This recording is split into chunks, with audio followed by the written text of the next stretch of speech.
थियो। कोही जन लिडरहरू यहाँ आउनु भयो त्यो शाखामा किन जानुहुन्छ, बरु अन्तै जुट्नु न, बरु यो गर्नु न त्यो गर्नु न भनेर एकदमै नेगेटिभ फैलाउँदै बस्नु भएको होइन। तब परमात्माले प्रत्येक समय सरजलाई वचन दिँदै दिँदै गएको, जब तिमीले संसारमा क्षमा गर्छौ त तिम्रो पनि क्षमा हुनेछ, तिमीले कसैको न्याय नगर तिम्रो पनि न्याय हुने छैन। यो वचन त्यति बेला काम लागेछ सरजलाई। जब ती संसारका मानिसहरूको त्यो क्रोध, त्यो रिस, त्यो सम्पत्ति प्रतिको मुख देख्दाखेरि ओहो म त संसारको होइन रहेछु, म त स्वर्गको रहेछु, पहिला तिमीले क्षमा गर, जब तिमी क्षमा गर्छौ तब तिम्रो पनि क्षमा हुनेछ भनी हृदयबाट वचन आएछ। तब अनि शाखा खोज्दै खोज्दै जानुभएछ। जाँदाखेरि अनि सुरुमा गेटबाट भित्र छिर्दाखेरि कि त्यहाँको अगुवा पनि झसङ्गै हुनुभएछ कि हिजो मैले यस्तो विरोध गरेको, हिजो मैले यसरी तुच्छ बनाएको, हिजो मैले यस्तो बोल्दा नि तपाईँ कसरी आउनुभयो भन्ने योग्यको पिताजीले बनाउनु भयो। तब उहाँको एकाएक मुखले होइन, पुरा एकाएक मुखले तपाईँले ब्लक गरेको नम्बर खोल्नुहोस्, तपाईँले ब्लक गरेको फेसबुक खोल्नुहोस्, आजबाट सबै कुरामा मैले पनि क्षमा गरेँ, तपाईँले पनि मलाई क्षमा गरिसके भन्ने योग्यको पिताजीले बनाउनु भयो।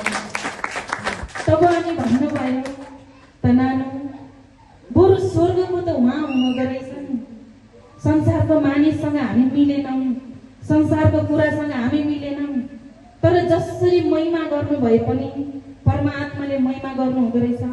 तर विचार भाव आत्मा त बरु उहाँसँग मिल्दो रहेछ।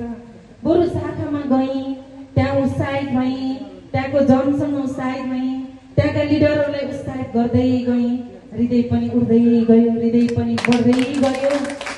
आज त्यसै पिताले भन्नुभएको रहेछ तिमी संसारको होइन।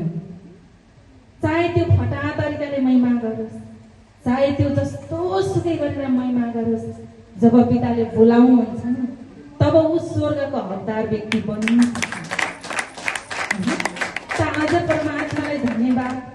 त्यो ठाउँमा अनि प्रकाश सरजुले फोन गर्नुभएछ, सरजु कि चुनावको माहौल आइरहेको छ, त्यो ठाउँमा के छ कसो छ भनेर बुझ्दै गर्दा त सरजु आज यस्तो छ कि संसारको लागि काम गर्नलाई आएको थिएँ, तर आज संसारको काम, संसारको धन सम्पत्तिमा हृदय जाँदो रहेनछ, हृदय त वचनतिर जाँदो रहेछ। आज कतिखेर अग्रजलाई भेटौँ जस्तो भएको छ, कतिखेर वचन खाउँ जस्तो भएको छ भन्दा देख्नुभयो, चाख्नुभयो स्वर्गको महिमा भनेको कति महत्त्वपूर्ण हुन्छ, कति महत्त्वपूर्ण हुन्छ। त आज साँच्चै नै होइन कि यस्तो फिल गर्नुभएको म हिजो कति बिग्रेर हिँडेँ, म कति भत्किएर हिँडेँ। वास्तवमा त सर हजुर घर गएर पुरा अंश लगाउँछु, मेरो नामको जग्गा लिएर आउँछु, पोखरामा हिरो बन्छु, यस्तो सोच बनेर जानुभएको थियो कि सर हजुर चाहिँ वास्तवमा चाहिँ होइन। मैले भनेको थिएँ जुन योजना पिताले बनाउनु भएको छ नि त्यो योजना हानि नोक्सानी हुन दिनुहुन्न। जहाँ राख्नु भएको छ उहाँको इच्छाले राख्नु भएको छ, योजनाले राख्नु भएको छ।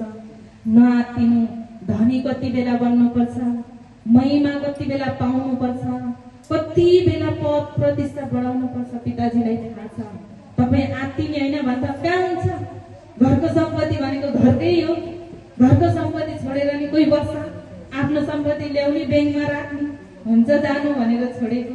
त आज आफैले मुखले स्वीकार्नु भयो, साँच्चै हिजो तिमीले दिएको वचनलाई मैले लात हानेको थिएँ भने आज त्यो वचन जस्तो ठुलो कुरा केही रहेनछ।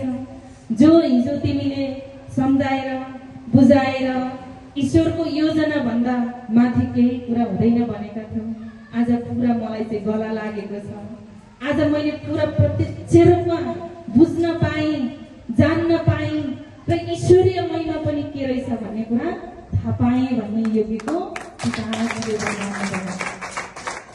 त्यसैले हामी कति कुराहरू बुद्धि लगाउँछौँ, हामी कति कुराहरू सोच लगाउँछौँ। श्रीमानका लागि, छोराछोरीको लागि, आमा बुवा हो, अभियसली उहाँले हामीलाई हृदयमा उहाँको प्रेम हालिदिनु भएको छ, उहाँको प्रेम हामी भित्र हालिदिनु भएको छ। हामीलाई माया लाग्छ, मन खान्छ, हृदय खान्छ। तर परमात्माले भन्नुहुन्छ तिमी आनन्द गर, तिमी के गर, आनन्द गर। जो आनन्द गर्न सिक्नुहुन्छ, जो धैर्यतामा रहन सक्नुहुन्छ, त्यसैलाई नै परमात्माले भौतायतको आशीर्वाद प्रकट गर्नुभएको छ। त्यसैले निकोदेमसले नि गुरुलाई भन्नुभएको थियो। निकोदेमस चाहिँ चेला हुनुहुन्थ्यो अनि गुरुलाई भन्नुभयो, प्रभु, गुरु, तपाईँ त परमेश्वरको पुत्र हुनुहुन्छ भन्ने कुरा सबैलाई थाहा छ, सबैले जान्नु भएको छ। तर यदि परमेश्वर नै तपाईको साथमा हुनु भएन भने यो चिन्ह, यो चमत्कार कसले गर्न सक्छ, कसले देख्न सक्छ भन्दै गर्दा अनि गुरुले भन्नुभयो, यदि कोही मानिस नयाँ गरी जन्मिँदैन भने त्यसले स्वर्गको राज्य देख्ने छैन, देख्न पाउने छैन। भनेको कोही नयाँ गरी भनेको त हिजोको दिनमा हामी पुरानै शरीरमा थियौँ, पुरानै आत्मामा थियौँ, पुरानै चालचलनमा, पुरानै ढाँचामा थियौँ, पुरानै आनी बानीमा थियौँ, पुरानै व्यवहारमा थियौँ।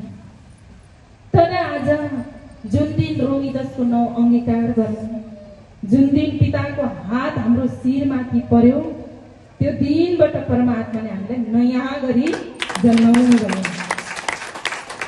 त नयाँ गरी जन्मेपछि हामीमा रिस, क्रोध, घमण्ड, अहमता अटोमेटिक हट्दै गएको हुन्छ।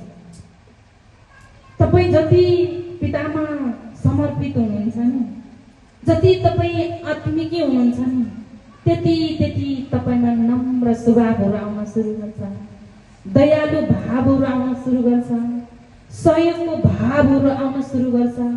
अनि परमात्माले दिनुभएको प्याकेजका जति पनि वरदानहरू छ ती सबै एक्टिभ हुँदै आएको हुन्छ। आज सरहरूले त्यो भन्दै गर्दा म त उहाँलाई सुधार्नतिर त लागेको छैन।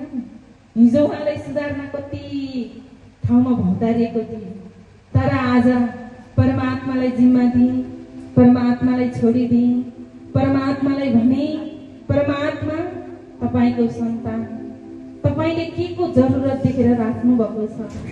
सबैजनाले देश विदेशमा कमाउन जानु भएको छ उहाँसँगको साथी, तर तपाईले भने राज्यमा राखेर महिमा गराउनु भएको छ। कुन उद्देश्य र कुन योजना राख्नु भएको छ, तपाईको इच्छा र योजना पूरा होस् भनेर मागेको थिएँ। आज दिन 2 गुणा रात 4 गुणा उहाँलाई बदलेर पिताको महिमा गर्ने बनाउनु भएको छ। जहाँ जानुहुन्छ त्यहाँ राज्यको खोजी, जहाँ जानुहुन्छ त्यहाँ ईश्वरीय सन्तानको खोजी, जहाँ जानुहुन्छ ईश्वरको गुण। अनि जब हामी ईश्वरीय गुणमा लाग्छौँ, संसारका गुणहरू हामीलाई तिता लाग्न सुरु गर्छ, हामीलाई ती संसारको कुराहरू खल्लो लाग्न सुरु गर्छ, हामीलाई संसारको स्वभावहरू खल्लो लाग्न सुरु गर्छ। नानु यहाँ त कस्तो समाज हैन, यत्रो 20-19 वर्ष त यही समाजमा हुर्केको म, यही समाजमा खाएको म, यही समाजको साथीभाइसँग बसेको म। तर आज यिनै साथीभाइ, यिनै दाजुभाइ, यिनै परिवारहरू मेरो लागि खल्लो बनेको छ। अहिले त यस्तो लाग्छ ईश्वरीय सन्तान नै सबै मेरा हुन् जस्तो लाग्न सुरु गरेको छ। अनि